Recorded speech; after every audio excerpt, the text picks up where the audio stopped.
me test this out, make sure I've got it in okay.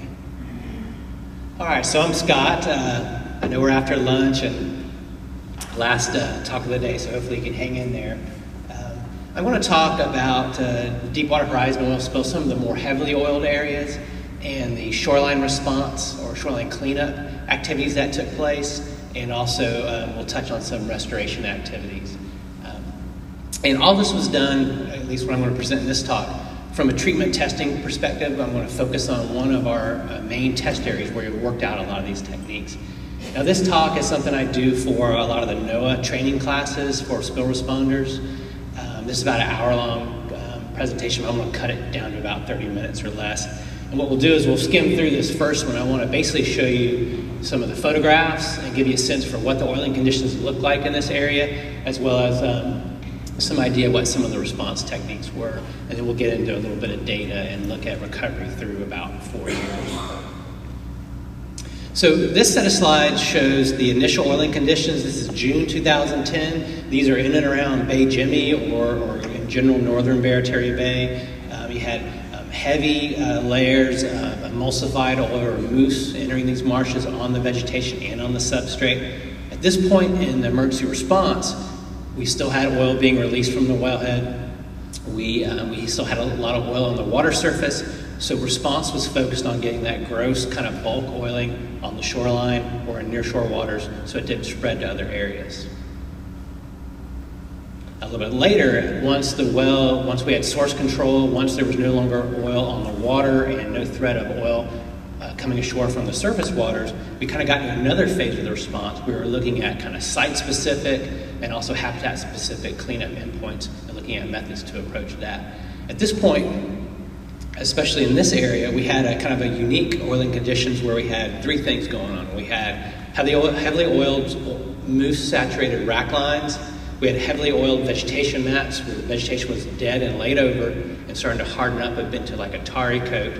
And then we had oil, that mousse or emulsified oil trapped under that vegetation material on the marsh substrate as well. I'll give you a sense of what that looked like with photos. So this set of shots shows that oiled vegetation mat that laid over vegetation. You can see how kind of extreme or severe the effects are here. And then this slide shows what was underneath the oil material. So this is basically that mousse or emulsified oil material, centimeter thick or more in much of northern Barataria Bay. And in that photo on the bottom right, it's about 2 to 3 centimeters thick, trapped under that kind of hardening, tarry vegetation mat. I'll skip most of this slide, but this kind of harkens back to what Dr. Tooley spoke about before. You know, do no additional harm. Most cases in oiled marsh cleanup, we talk about natural recovery or no treatment at all, let it recover naturally. That works in a lot of cases. So we always have that in the back of our mind, do no additional harm.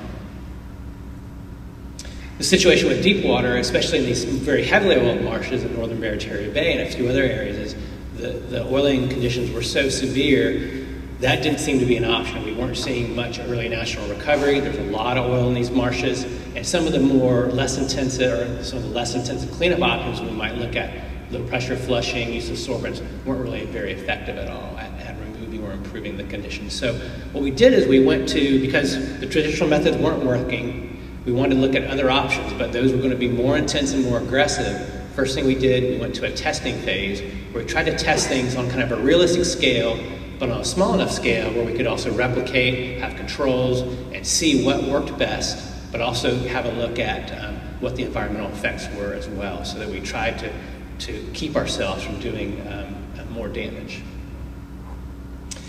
This slide just shows the overall affected area. All the areas in red had these heavy levels of oiling that I kind of showed you in the pictures. The area we're going to mainly focus on and look at the treatment testing, is this green area right here on the south shore of Bay Jimmy, really facing open Barataria Bay, not in Bay Jimmy proper, but on just outside of it. Orient yourself north is now to the left. This kind of shows that test area and study area that I'm going to talk about. You see that heavy oiling band along the shoreline. These are some of the test plots being, whoops, thumb's too big.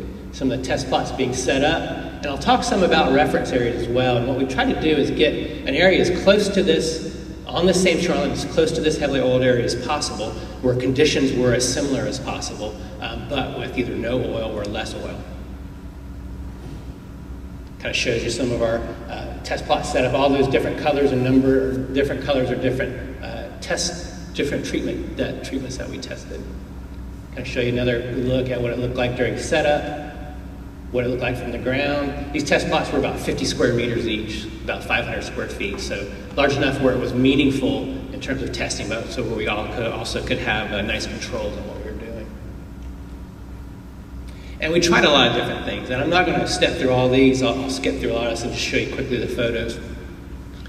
We tried cutting out that oil vegetation mat with weed trimmers or weed whackers. It's a really common thing that's done in oil spills with oil vegetation. We tried raking, just kind of show you before, after raking, before, detail shot, after raking. You see all that moves for emulsified oil on the marsh surface underneath, exposed by the treatment. A lot of these things didn't really work. We were seeing that mat reform. We tried low pressure flushing. We tried flushing combined with raking to try to get a little bit more exposure of the flushing on the oil. Didn't work all that well. We tried some chemical treatments, some surface washing agents, lift and float agents, not dispersants, but stuff that would help lift that oil off the marsh vegetation and off the substrate. Again, moved a little bit of oil, but not very effective. With all the flushing techniques, especially after raking, we find we're also washing the marsh sediments or soils off the marsh as well. Negative impact we were trying to avoid. We tried, actually there was active cleanup operations going on with vacuum treatments, vacuum units, trying to remove that mousse from the marsh surface. We thought we'd try that in the testing framework as well. We found, one, it wasn't very effective. Two, it was removing a lot of marsh soils. It was creating depressions in the marsh that the oil was then running into, penetrating deeper into the sediments. We turned those operations off as a result of our testing activities. And what we found that really worked best was a manual treatment that was a combination of raking and cutting, but raking with a different tool, essentially a hedge trimmer on a pole. It could effectively cut out those oil vegetation mats, and where needed, where the rack line was hardening, we could cut that into sections, remove it by hand, and we decided that this looked effective. We decided to monitor it a bit. This is what it looked like immediately after treatment compared to that to the photos I showed earlier in your mind. That's what it looked like a month later. And you'll see here's another one of those test pits in the marsh where we're seeing a distinct mousse layer before. We don't see that now. A lot of the oil on the surface is starting to weather. My thumb again, starting to break up into patches. So this looked pretty like it might be an approach. Compare this with no treatment. This is actually even 2 years later. With no treatment, still have that vegetation mat, a lot of oil and mixed with sediment on the surface. Still that thickened mousse layer underneath the vegetation mats. So no treatment really wasn't much of an option here. And this shot also gives another idea of what happened with no treatment. This was after Tropical Storm Lee in September 2011. The small plots that we did not treat had oil remobilized by the storm activity off the marsh surface and spread back further deeper into the marsh, tens of meters in. You can see it even pretty far back there. And pretty surprisingly, where we had treatment plots, these manual treatment plots with the raking and cutting located almost directly adjacent to our controls, we didn't see oil remobilization at all. So our treatments looked effective, at least in terms of oil removal, or not complete removal, but reducing the amount of oil and helping the oil that remained weather and break down more quickly. We scaled this up operationally. We used 3 platforms, people on foot, on walkboards, on boardwalks on the marsh, doing it by hand. We also scaled up to some mechanical treatments and did a combination of manual only, mechanical only, and manual and mechanical combined. Just give you an idea in some of those photos of what some of the mechanical treatments. We were trying to mimic those same manual methods, but with larger equipment to try to make it more efficient. And we'll compare these 2 techniques, manual versus mechanical, a bit later. I'm not going to go through all of this, but the top line talks about how much area we treated in northern Barataria Bay with these types of methods. About 11 kilometers or 7 miles. We treated a few other areas in the Biloxi marshes, a few over in Terrebonne that had similar oiling conditions, but the brunt of it was in northern Barataria Bay. And kind of to put that in context, that's about 1 to 2% of the total oiled marsh shoreline in the Gulf during this event. So this is only applied in targeted areas where the conditions were really bad. A lot of the other areas we left for lower intensity treatments like low pressure flushing, but most of it was left for natural attenuation. And I kind of have this caution at the bottom, the last bullet there I'll draw your attention to. Those intensive treatments that I've just shown you examples of were really only applicable for those most heavily oiled areas. Under this do no harm type approach and philosophy, you would not need to, nor would you want to apply those in areas either with lighter oiling or even areas with heavier oiling where the oil wasn't as persistent, wasn't as severe as what I showed in these photos, because you really do run a risk of doing additional damage. This shot again shows the red areas as they evolved over time, as we got more information where those heavy oiling areas were. And all the yellow areas, that's that 11 kilometers where we treated intensively with the combination of either manual or mechanical methods. Then we'll take you back to our test area where we track that over time. So first thing we're going to do is look at the first a year or two after the event, after the treatment as well. We're going to focus on vegetation and erosion. So our study design here and our graphics would be set up this way. We included reference sites with lesser to no oiling and intact vegetation communities, heavily oiled areas with manual treatment, mechanical treatment, or no treatment are basically our controls. And then we added an additional experiment in the middle of this where we also took mechanically treated areas and compared areas with and without vegetation planting or replanting immediately after treatment. We'll talk about that some, especially in terms of erosion.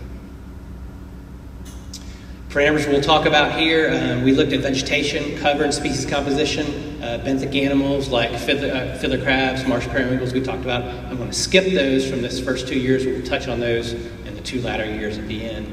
And we'll talk about marsh erosion. When I say erosion here, I really mean shoreline retreat or the retreat of the marsh shoreline back. Shows our study area again. The different colored squares are the different treatments, and then the different colored circles are the areas with and without planting in that second study. And then our reference site is off to the right at the bottom, as close as we could get it, and very similar in all conditions except for oiling conditions. So we'll talk about vegetation first. This is Spartina alterniflora, the main species in the marsh. All these graphs in this second set of slides are going to be set up the same way. Reference on the left, manual treatment, mechanical treatment, and no treatment for both years. And what you'll see here is a major oil effect. So high cover values for Spartina in the reference areas, very low values everywhere else.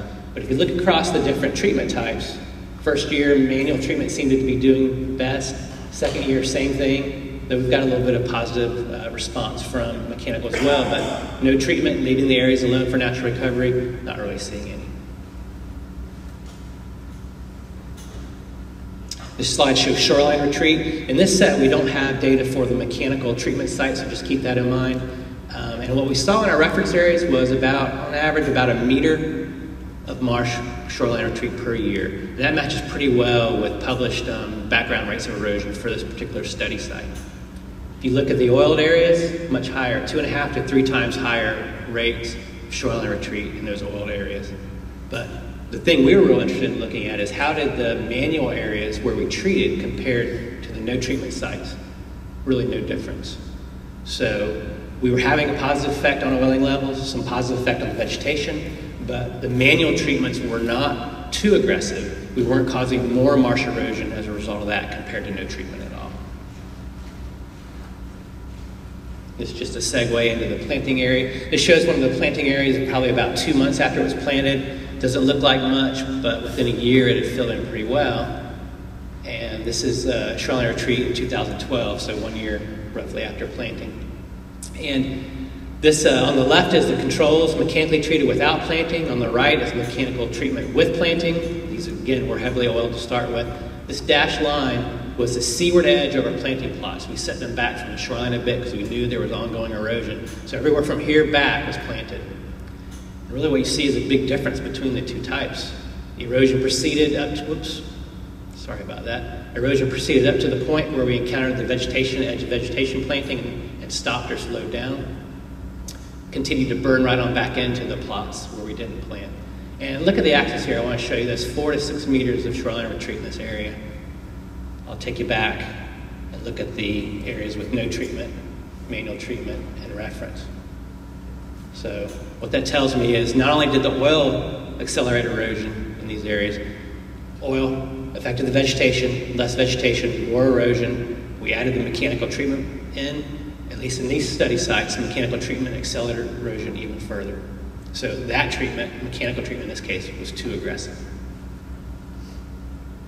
So conclusions from this 2-year study, first 2 years. Vegetation effects continued to be observed at 2+ years after the oil came ashore, even with treatment. We saw some initial vegetation recovery improvement with treatment, especially with manual treatment, but some with mechanical as well. No increase in erosion rate due to manual treatment alone compared to our controls.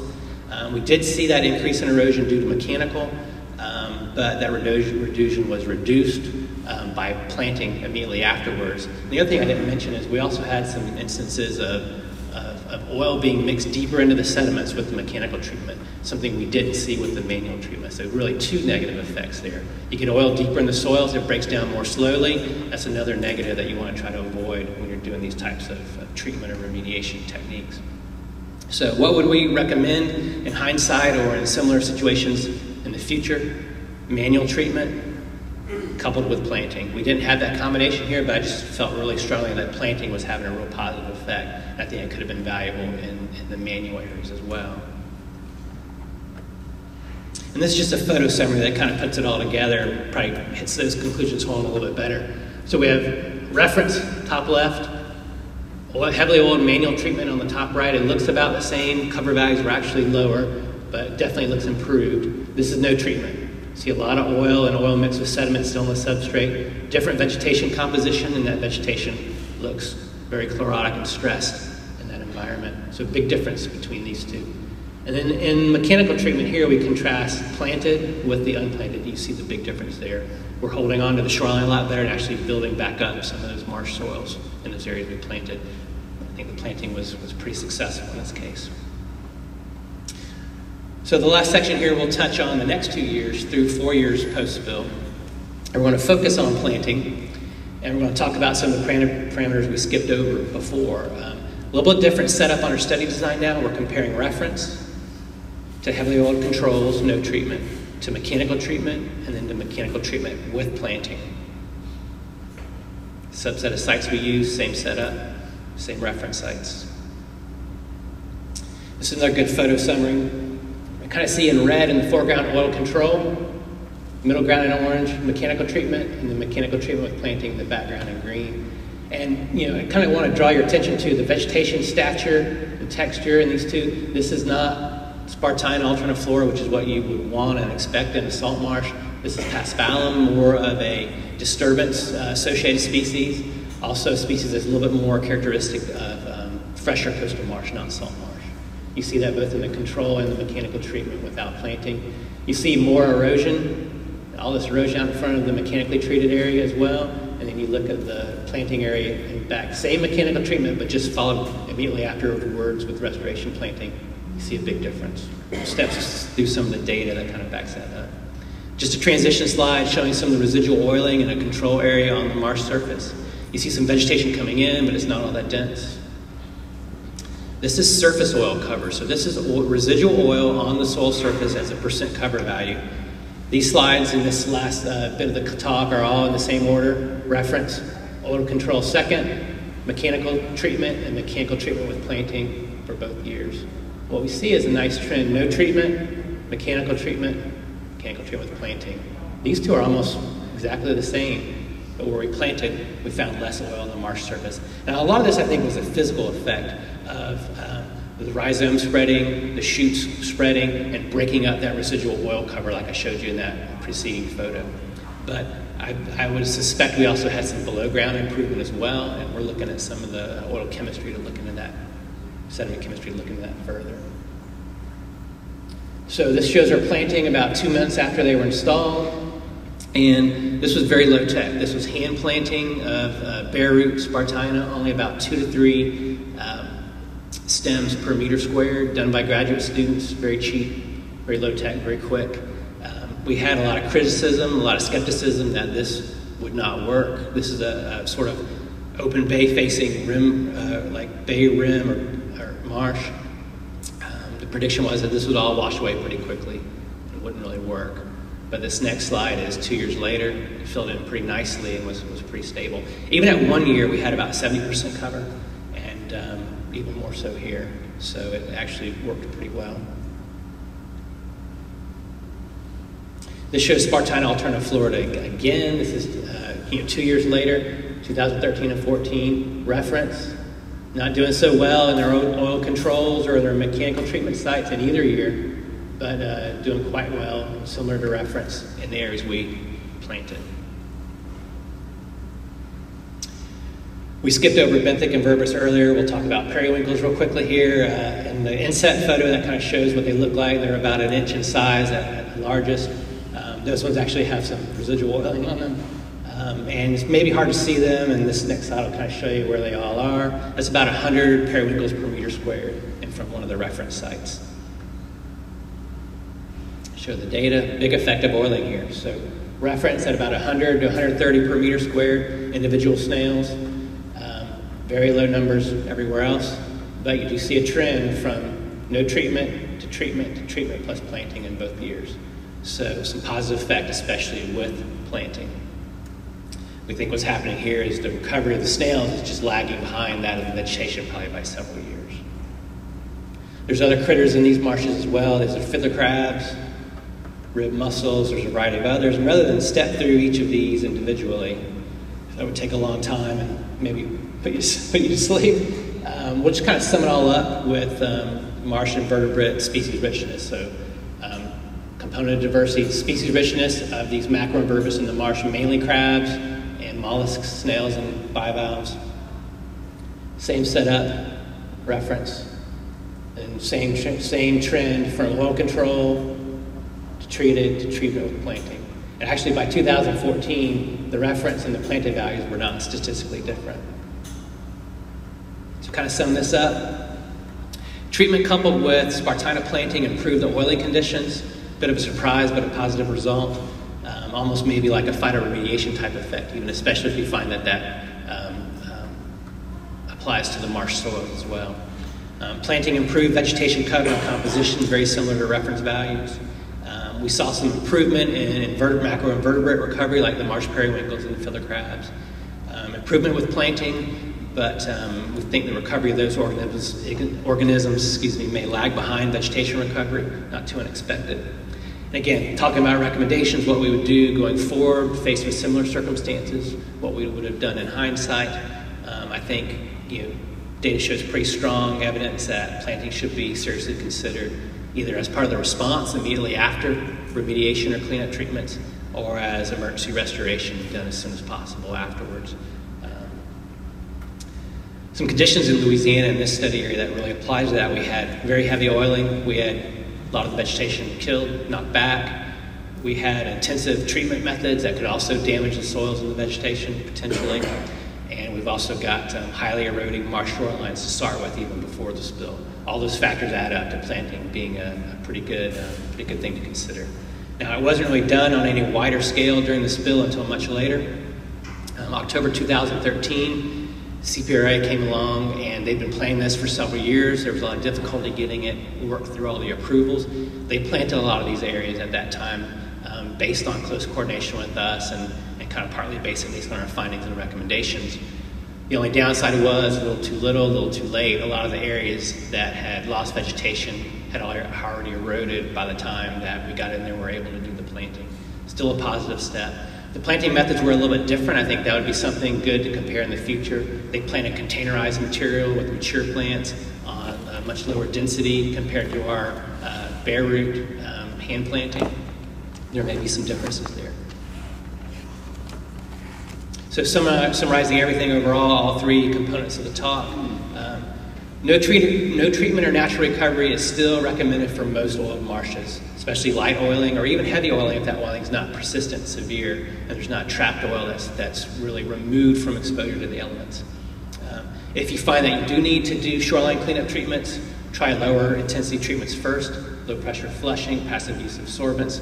Ramp that up as needed until you find what's effective, being careful not to go too far and do additional harm.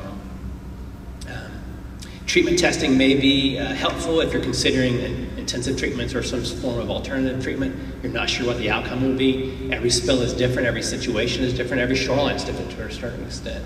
So treatment testing can be helpful. It was certainly helpful for us in this case. And throughout the process, close coordination, monitoring, continuous adaptive management is really the way to go. We applied that both during the testing phase of the work as well as during the operational treatments. We're constantly monitoring, constantly trying to refine those techniques and improve them. In our case here, that combination of manual raking and power trimming with a new tool that we developed worked best and was not excessively damaging. Mechanical treatment was a bit too aggressive, at least in these study sites, having a couple negative effects, probably the worst of which being the further increase in erosion. Again, I feel really strongly that planting should be considered in these types of cases. We think we saw a really good response there. The timing and method of planting can be an important consideration. And finally, and this may not be a surprise to this audience, but no treatment set-asides or oil controls are really essential during any type of response like this, both for evaluating your effectiveness of treatment, but also those possible negative environmental effects. If you don't leave at least a few areas set aside without treatment, you have no way to really judge how effective your treatments are or if you're causing additional harm. And if you don't have those, you don't really learn anything for the next time either. So for more information, we just had a paper come out the last couple of weeks in the journal PLOS ONE. It's open access. You can get it online, download it, whatever. I don't know what that is. We had a paper that focused a little bit more on the planting, especially in 2013 at the International Oil Spill Conference. That's a good source for a lot of oil spill science that people aren't real familiar with. And all their papers back to I think 1969 or so are available online as PDF versions. And finally, there's a NOAA technical memo that goes through a lot of the background on the treatment testing process, how it was set up, and all the operational treatments. And with that, I'll just put up an acknowledgement slide. The state of Louisiana was a big part of all of this, worked very closely with us. I was working with NOAA as a consultant, part of the scientific support team. DEQ and CPRA in particular were a big part of this. I also want to recognize Tulane University, in particular, Brittany Burnick. She led the planting component of the study as part of her dissertation work. She's getting ready to finish up here, I think, in a couple months. But she really came up with the planting idea and applied that, and then we worked together on it afterwards. So with that, I'll take any questions.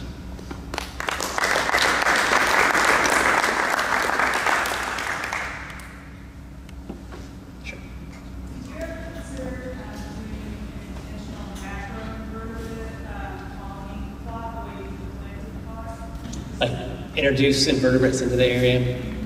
Yeah, that would be, I think, a neat study, and that's been done with some of the insect work that's been done. They've tried that sort of common garden experiments where they set up enclosures and add insects in where they're not currently there and compare those to reference sites. And Gene can fill you in or get you in touch with people doing that. I consider that a little bit for periwinkles and fiddler crabs. It's interesting. Right behind that main heaviest oiling band, a lot of times there would be plenty of at normal densities, periwinkles and fiddler crabs and other marsh crabs. They just weren't coming into the oiled area. So I think, one, the lack of vegetation for something like periwinkles, without that vegetation, that's a critical part of their habitat. They're not going to move back in, even if they're present in adjacent areas. And then I think for some point in time at least, the residual oiling levels were still pretty high. So I expect, part of the recovery process might be immigration in addition to new recruitment. But at least so far at these study sites, we haven't seen a lot of that. Sure. Scott, do you find any difference in your recommendations for the early response during different times of the season for your manual location? Definitely, yeah. And you may have caught a little bit of that in one of the slides. It's something I didn't touch on. We found with time, when we talk about adaptive management, that treatments in winter were really the most effective. When it was really cold out, especially with the manual treatments, the oil would get in more of a semi-solid state. It could be lifted out of the marsh a lot easier. Another advantage of winter in Louisiana is you've got low water levels oftentimes. You've got north winds pushing the water out. You're able to be in the marsh longer and under less wet conditions. The vegetation in Louisiana really can grow year-round, but that's certainly not the peak of the growing season. The plants are less active. A lot of the more plant nutrients or energy is in the below ground reserves, so it's a better time to be in the marsh overall.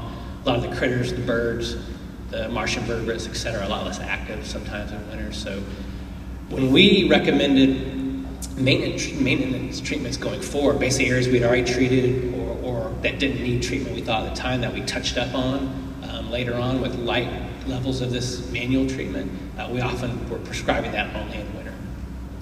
Also with the work crews, considering temperatures, lightning storms, humidity, winter's a lot better time to work for their safety as well. So winter is really, if things line up for you, that's really the way to go, in my opinion. Gene? Would you care to say something about the nuances for using oil marshes that are different from Spartina before, like Juncus, Hades, Sagittarius? How would your recommendations be different? Yeah, it could really vary depending on the situation, not just the vegetation, but the soils and the hydrology and all other aspects. But there's some literature out there about differing sensitivities of these species, one to oil, but also to physical disturbance, and you would want to take both of those into account for sure. Brian, did you have? Well, I was just going to add to your comment about the timing when you do it. The other thing, the difference between summer and winter is the volatilization of the oil compounds. In the summer, it's going to be a lot worse than the volatilization. So if you're physically disturbing the oil, you're likely to release a lot more of those toxic compounds. And in extremely warm or hot conditions as well, when you're in there working with the oil, it's harder to keep it contained, keep it from spreading, getting it on you spreading it onto unoiled areas or less oiled areas. So it's during those really hot temperatures, it can be a mess. So winter has a lot of advantages if things work out that you can mainly do the work in winter. Another thing is the time of year of the spill can play into that seasonality as well. Oftentimes you'll see a spill in the peak of the growing season can be a lot more impactful than a spill, say, in winter, for a lot of the same reasons. Back in the corner. When you have the problem of erosional landscapes in some areas, your choice of plantings to use, obviously, Spartina for our marshes is really important. But what about those erosional areas submersed applied to control erosion adjacent to the marshes? Lose a lane and something comparable settings in place. Like you're talking about like a submerged type vegetation instead? Yeah, that could be an option. I mean, I know in some of these areas, if it's right salinity conditions, you can probably grow rupia, widgeon grass. There may be some other things. Yeah. That might be, there might be some phytoremediation advantages there too. I don't know if that's really been looked at. There's someone at LSU, I think, who studied widgeon grass a little bit and how it relates to oil spills and that type of thing. So someone's, I think, looking at that. Gene can hook you up, I think. I bet he's smiling at me, nodding his head. So, all right. Anybody else? All right, thanks.